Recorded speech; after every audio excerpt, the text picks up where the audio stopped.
Bismillahirrahmanirrahim. Assalamualaikum warahmatullahi wabarakatuh. Perkenalkan, nama saya Santi.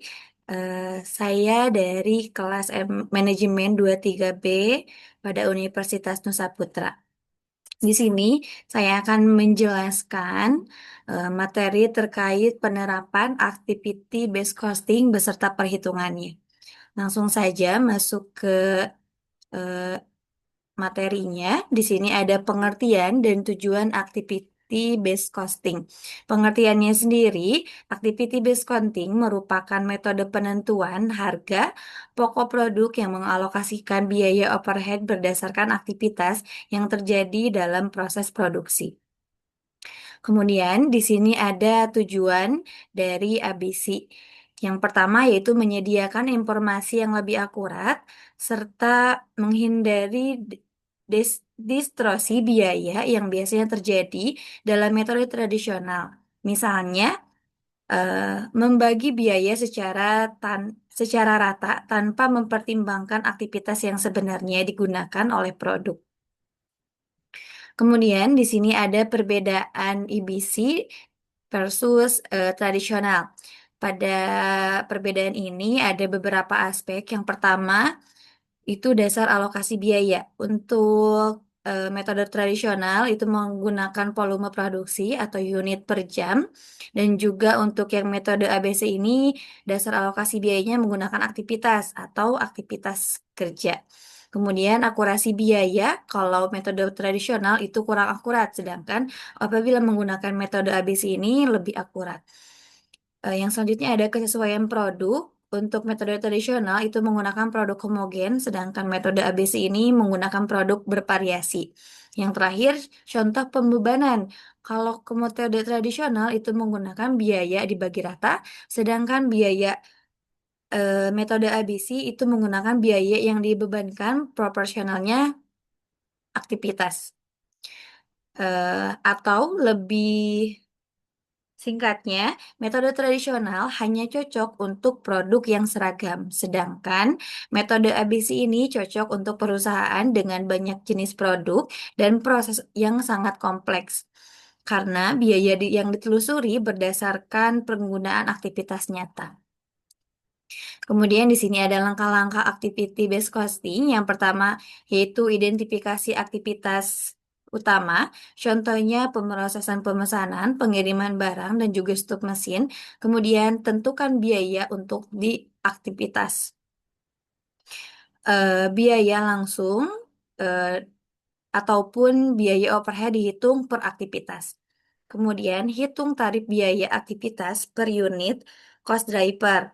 Nah, untuk rumusnya itu tarif sama dengan total aktivitas biaya ditambah jumlah cost driver.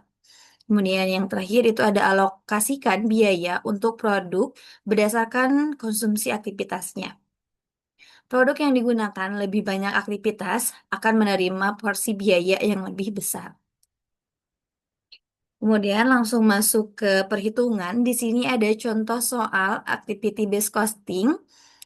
Perusahaan memproduksi dua produk, ada produk A dan juga ada produk B, yang dimana total overheadnya itu di 100 juta rupiah. Di sini di tabel dilampirkan bahwa ada aktivitas, biaya, cost driver, dan juga jumlah. Untuk yang aktivitas itu ada stuk mesin, infeksi kualitas, dan juga pemeliharaan. Untuk stuk mesin itu biayanya itu di 40 juta, cost drivernya itu jumlahnya ada 40, infeksi kualitas biayanya itu ada 30 juta, cost driver jumlahnya itu 60, dan juga pemeliharaan biayanya itu 30 juta, dengan cost driver yaitu menggunakan jam mesin totalnya di 6.000. Nah, dari tabel yang sudah dilampirkan, kita bagi menjadi dua produk. Ada produk A dan juga produk B. Di sini untuk yang produk A menggunakan stupnya itu 10, sedangkan produk B stupnya itu 30. Nah, untuk yang infeksi itu totalnya kan 60 ya. Untuk yang produk A-nya 20, produk B-nya itu 40. Sedangkan untuk yang jam mesinnya Jam mesinnya ini untuk yang produk A mengambil 2.000 dan juga yang produk B mengambil 4.000. Nah, langsung masuk ke perhitungan tarif cost driver. Stup mesin sama dengan 40.000 dibagi 40 stup.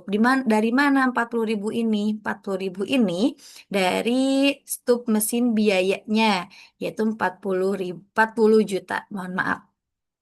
40 juta dikali 40 dibagi 40 stup sama dengan 1 juta per stup. Kemudian inspeksinya dari mana? Inspeksinya itu perhitungannya dari yang tadi 30 juta dibagi 60 dari jumlah cost driver. Totalnya itu 500.000, 500.000 per inspeksi. Yang jam mesinnya juga sama, 30.000-nya itu dari perhitungan yang aktivitas tadi pemeliharaan 30 juta dengan dibagi jam mesinnya itu 6.000. Totalnya itu sama dengan 5.000 per jam. Nah, dari perhitungan ini kemudian kita alokasikan sesuai dengan biaya produk yang sudah diposkan tadi. Untuk produk A itu dihitungnya stup 10 dikali 1 juta. 10-nya dari mana? 10-nya itu dari pengambilan yang tadi. Stupnya 10, inspeksinya 20, jam mesinnya 2.000. Dikalikan dengan total yang sudah dijumlahkan dari tarif cost driver ini gitu ya. Maka dapat dijumlahkan untuk yang stupnya itu 10 dikali 1 juta sama dengan 10 juta. Yang inspeksinya juga sama 20 dikali 500 sama dengan 10 juta. Untuk jam mesinnya 2.000. Untuk yang A-nya ya, produk yang A-nya. Jam mesinnya itu 2.000 dikali 5.000 dari total jam mesin yang tadi sudah ditotalkan. Jadi totalnya 10.000 juga.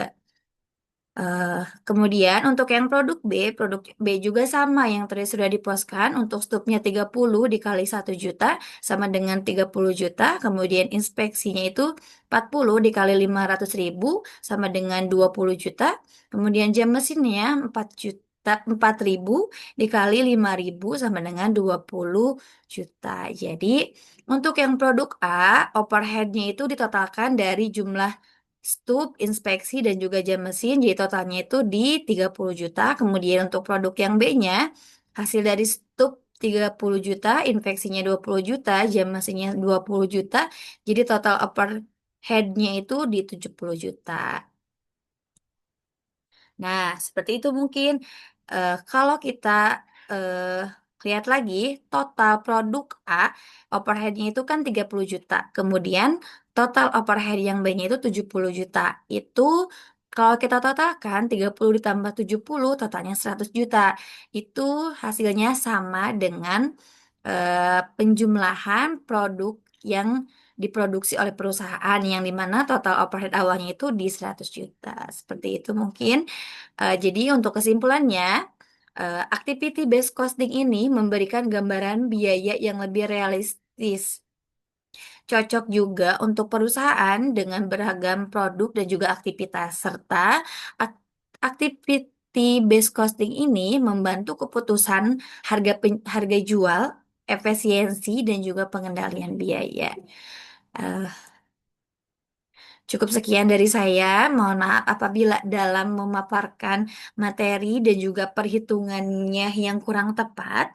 Mohon dimaafkan. Semua kesalahan atas dari saya sendiri pribadi.